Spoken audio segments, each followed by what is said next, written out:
Le Tour d'Italie 1992 se terminait donc par un contre-la-montre individuel. La 22e et dernière étape démarrait de Vigevano, direction Milan. 66 km donc pour l'effort solitaire ultime de ce Giro d'Italia 1992.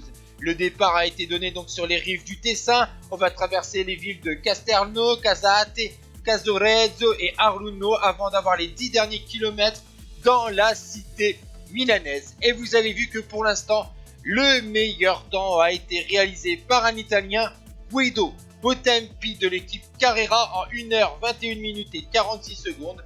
Bontempi s'est déjà imposé 2 fois sur ce Giro d'Italia. C'était sur les 6e et 8e étapes.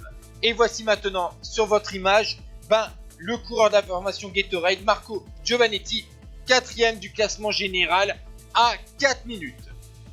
De SAR 185, on va se concentrer sur un Français. Il s'agit de Bruno Cornillet de l'équipe Z qui joue une place dans le top 10. Il avait 1 minute d'avance sur Ampleur, l'allemand de la formation Télécom. Et le Français va réaliser une performance plutôt correcte en 1h24 minutes et 22 secondes et sauver sa place dans le top 10. Ici, c'est le leader de la formation GB Bianchi, Franco Cauchioli, 3e du classement général à 3,19, vainqueur de la 19e étape à Verbiana.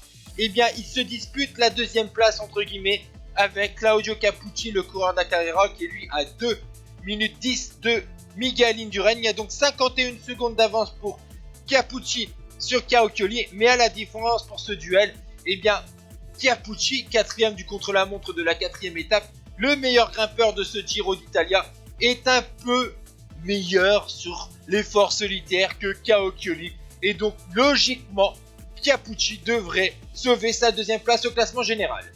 Pour le maillot du meilleur jeune, pas de souci pour Pavel Tonkov, 7e du classement général. Il va sauver facilement sa 7e place puisque Herrera, qui était 8e, est bien moins bon rouleur que Tonkov. En 1h24 minutes et 47 secondes, Pavel Tonkov, bien sûr, sera meilleur jeune et sera 7e au classement général. Ici, vous voyez le grand favori du jour, Miguel Indurain, le leader de la Banesto, maillot rose depuis la 3e étape, vainqueur du contre-la-montre de Sansepolcro.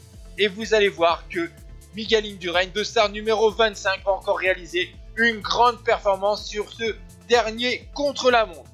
Andrew Amsten, lui, en 1h23 minutes et 50 secondes, va s'assurer une place dans le top 5 du classement général pour l'Américain, déjà vainqueur d'un Giro d'Italia dans les années 80.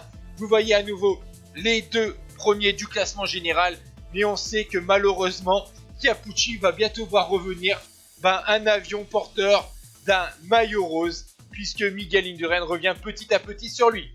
Et voici Cauchioli, donc le 3e du classement général, vainqueur du Giro d'Italia la saison passée. Il va monter sur le podium et réaliser une performance plutôt correcte pour lui, qui est plutôt un grimpeur, en 1h22 minutes et 57 secondes.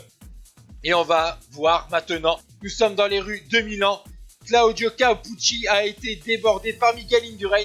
Le but maintenant de Capucci, c'est de résister dans le sillage entre guillemets de Miguel Indurain. Il sait qu'il n'a pas le droit de se mettre dans sa roue, mais il a maintenant un point de mire et résister à la performance exceptionnelle de l'Espagnol va lui permettre de réaliser un bon chrono sur ce contre-la-montre et bien sûr de mettre à distance Cauchioli dans la lutte pour la 2e place. Et vous voyez, Miguel Indurain va démonter le temps de Bontempi puisqu'il va finir avec un temps de 1h19 minutes, soit 2 minutes 46 d'avance sur Bontempi.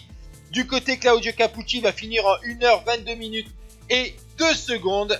Et voici donc le top 10 de cette ultime étape, avec la belle 3e place du Français Laurent Bezeau et la belle 4e place du Belge Nico Edmonds.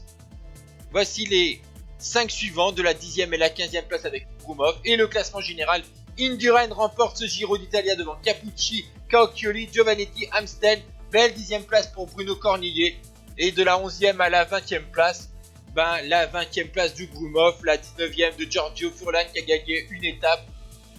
Merci d'avoir suivi tous ces résumés des étapes du Tour d'Italie 1992. Ciao tout le monde!